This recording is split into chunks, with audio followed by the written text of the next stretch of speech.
ভাই, ধীরে ধীরে দিও, আমি আর পারছি না।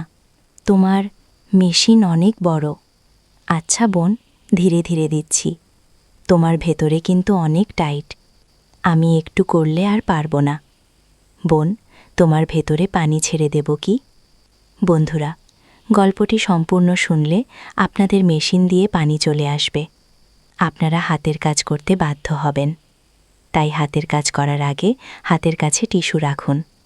বন্ধুরা, এই গল্পটি সম্পূর্ণ শুনুন, আপনি খুব পছন্দ করবেন। এবং চ্যানেলটি সাবস্ক্রাইব করতে ভুলবেন না। যেদিন বাবা দ্বিতীয় বিয়ে করে বাড়ি ফিরলেন, আমার ভেতরে না আনন্দ ছিল, না দুঃখ।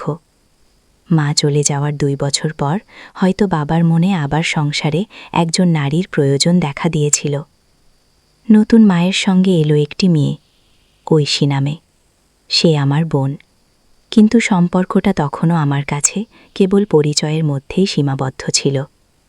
প্রথম দিন তাকে দেখেই বুঝেছিলাম সে খুব শান্ত স্বভাবের। আমার দিকে হালকা হাসি দিয়ে বলেছিল, এখন থেকে আমরা ভাই বোন। আমি মাথা নেড়েছিলাম, কিন্তু মন সেভাবে সায় দেয়নি। শুরুর দিনগুলোতে আমাদের কথা কম হতো।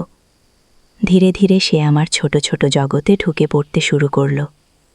কখনো বই দেখাতে আসত, কখনো চুলের স্টাইল নিয়ে মত চাইত, কখনো অকারণেই ঘরে ঢুকে পড়ত। তার এই সহজ ঘনিষ্ঠতা আমাকে অস্বস্তিতে ফেলত, আবার অদ্ভুতভাবে ভালোও লাগত। এক সন্ধ্যায় আমি ঘরে পড়ছিলাম, সে নিঃশব্দে এসে চেয়ারের পেছনে দাঁড়ালো, হালকা স্বরে বলল, বেনিটা খুব টাইট হয়েছে, খুলে দেবে? আমি তাকিয়ে দেখি সে মৃদু হাসছে, কিন্তু চোখে ছিল এমন কিছু যা আমি তখনও ঠিক বুঝতে চাইনি।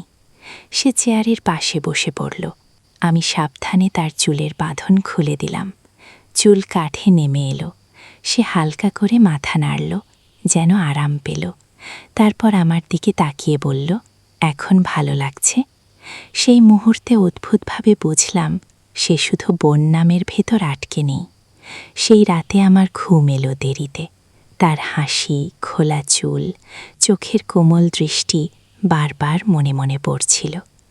পরদিন কলেজ থেকে ফিরে দেখি সে ঘরে কিছু খুঁজছে। আমাকে দেখে বলল, ভাইজান, একটু সাহায্য করবে? আমি এগিয়ে গেলাম। কিছু তুলতে গিয়ে আমাদের হাত হালকা ছুঁয়ে গেল। সে চোখ তুলে তাকালো, হেসে বলল, ধন্যবাদ। সেই সাধারণ কথার মধ্যেও যেন অকালন স্পন্দন ছিল। আমি ঘরে ফিরে এলাম, কিন্তু বুঝতে পারছিলাম ভেতরে কিছু বদলাচ্ছে। রাতের দিকে বই হাতে শুয়েছিলাম, কিন্তু মন বইয়ে ছিল না। হঠাৎ দরজায় নরম টোকা। সে উকি দিয়ে বলল, ঘুমাচ্ছ?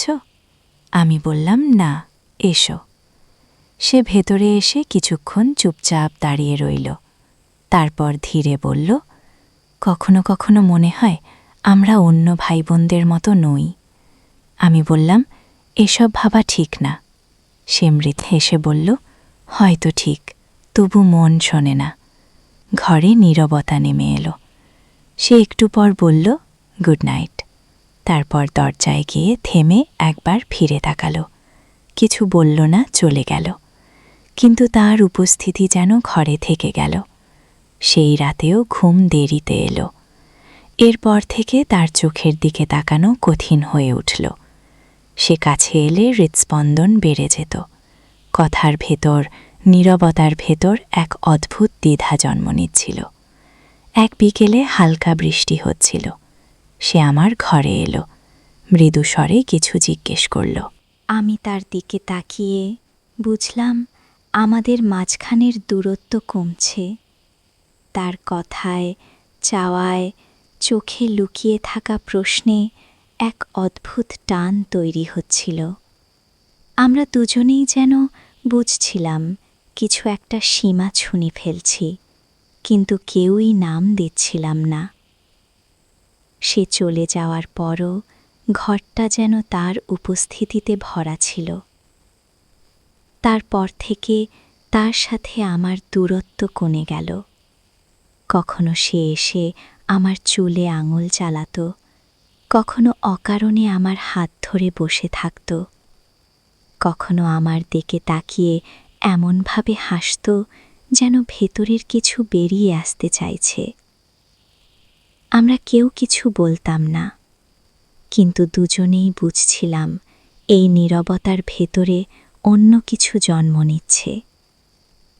এক দুপুরে সে গোসল সেরে ভেজা চুলে আমার ঘরে এলো, হাতে তোয়ালে, আমার দিকে বাড়িয়ে দিয়ে বলল, চুলটা মুছে দেবে? আমি তোয়ালে নিলাম, তার পেছনে দাঁড়ালাম। চুল মুছতে মুছতে মনে হচ্ছিল এই সাধারণ কাজের মধ্যেও এমন কিছু আছে যা আমাদের দুজনকেই অচেনা দিকে ঠেলে দিচ্ছে। সে কিছু বলল না, শুধু আয়নায় আমার দিকে তাকিয়েছিল। সেই দৃষ্টির ভেতরে প্রশ্নও ছিল, অনুমতিও ছিল, ভয়ও ছিল। এরপর একদিন বাড়িতে কেউ ছিল না, ঘর নিস্তব্ধ। সে এসে আমার পাশে বসল, হালকা স্বরে বলল, আজ শুধু আমরা দুজন। আমি তার দিকে তাকালাম। সে আমার কবজি ধরল, বলল, সত্যি করে বলো, তুমি কি অনুভব করো? আমি উত্তর দিতে পারিনি। সে ধীরে আমার হাত তার গালে রাখল, বলল, কখনো ভেবেছ যদি আমাদের পরিচয়টা অন্যরকম হতো? আমি বললাম, আমরা যেটা সেটাই তো সত্য। সে মৃদু হেসে বলল, তাহলে কোনটা বড়, সত্য না ভয়? ঘরের নীরবতা ভারী হয়ে উঠেছিল। সে আমার কাঁধে মাথা রাখল। আমি নিঃশব্দে বসে রইলাম। আমাদের কেউই সেদিন বড় কিছু বলেনি, কিন্তু দুজনেই বুঝেছিলাম এই মুহূর্তের পর আর আগের জায়গায় ফেরা সহজ হবে না। সেই দিনের পর আমাদের দুজনের মাঝখানে আর কোনো পর্দা রইল না, তবু কোনো স্পষ্ট নামও ছিল না। আমরা দুজনেই বুঝতাম এই অনুভবকে অস্বীকার করলেই মিথ্যে বলা হবে, আর স্বীকার করলেই ভয় এসে দাঁড়াবে সামনে। ঐশী আগের চেয়ে শান্ত হয়ে গিয়েছিল, কিন্তু সেই শান্ত ভেতরে ছিল সিদ্ধান্তের দৃঢ়তা। এক সন্ধ্যায় সে আমার ঘরে এলো, মুখে অন্যরকম গাম্ভীর্য। দরজা বন্ধ করে ধীরে বলল, আমাদের একটা কথা ঠিক করতে হবে। আমি তার চোখের দিকে তাকালাম। সে বলল, আমরা এভাবে আর চলতে পারি না, না পুরোপুরি দূরে, না পুরোপুরি কাছে। আমি নীরব ছিলাম। সে আমার কবজি ঝরে বলল, যা অনুভব করছি সেটা সত্য, কিন্তু এই সত্য নিয়ে বাঁচার সাহস না থাকলে আমরা দুজনেই ধীরে ধীরে ভেঙে পড়ব। আমি ধীরে বললাম, তুমি কি চাও? সে এক মুহূর্ত দেরি করে বলল, আমি চাই আমরা নিজেদের অনুভবকে সম্মান দিই, লুকিয়ে না রাখি। তার চোখে তখন অদ্ভুত এক দৃঢ় আলো। আমি বুঝলাম এই মুহূর্তে আমাকে সিদ্ধান্ত নিতেই হবে। আমি তার হাত শক্ত করে ধরলাম, বললাম, আমি তোমাকে হারাতে পারব না। সে হালকা হাসল, কিন্তু চোখে জল চিকচিক করছিল। বলল, তাহলে আমাদের সত্যের মুখোমুখি হতে হবে। সেই রাতেই আমরা ঠিক করলাম বাবা মায়ের সাথে কথা বলবো। ভয় ছিল, কিন্তু তার চেয়েও বড় ছিল একে অপরকে ছেড়ে দেওয়ার অক্ষমতা। পরের দিন সন্ধ্যায় সবাই যখন বসার ঘরে, আমি তার হাত ধরে সামনে দাঁড়ালাম। গলা শুকিয়ে গিয়েছিল, তবু বললাম, বাবা মা, আমাদের একটা কথা আছে ঘরে। নিস্তব্ধতা নেমে এলো। আমি ধীরে বললাম, আমি আর ঐশী একে অপর ছাড়া থাকতে পারি না। নতুন মা চমকে তাকালেন। বাবার মুখ শক্ত হয়ে গেল। কিছুক্ষণ কেউ কথা বললেন না। তারপর ঐশী ধীরে বলল, আমরা রক্তের সম্পর্ক নই, কিন্তু অনুভবের সম্পর্ক আছে। আমরা এটাকে মিথ্যা বলতে পারছি না। বাবা দীর্ঘশ্বাস ফেললেন, চোখ বন্ধ করে কিছুক্ষণ বসে রইলেন। তারপর বললেন, সমাজ সহজ হবে না। আমি বললাম, আমাদের জন্যেও সহজ নয়, কিন্তু আলাদা থাকা আরও কঠিন। ঘরে আবার নীরবতা।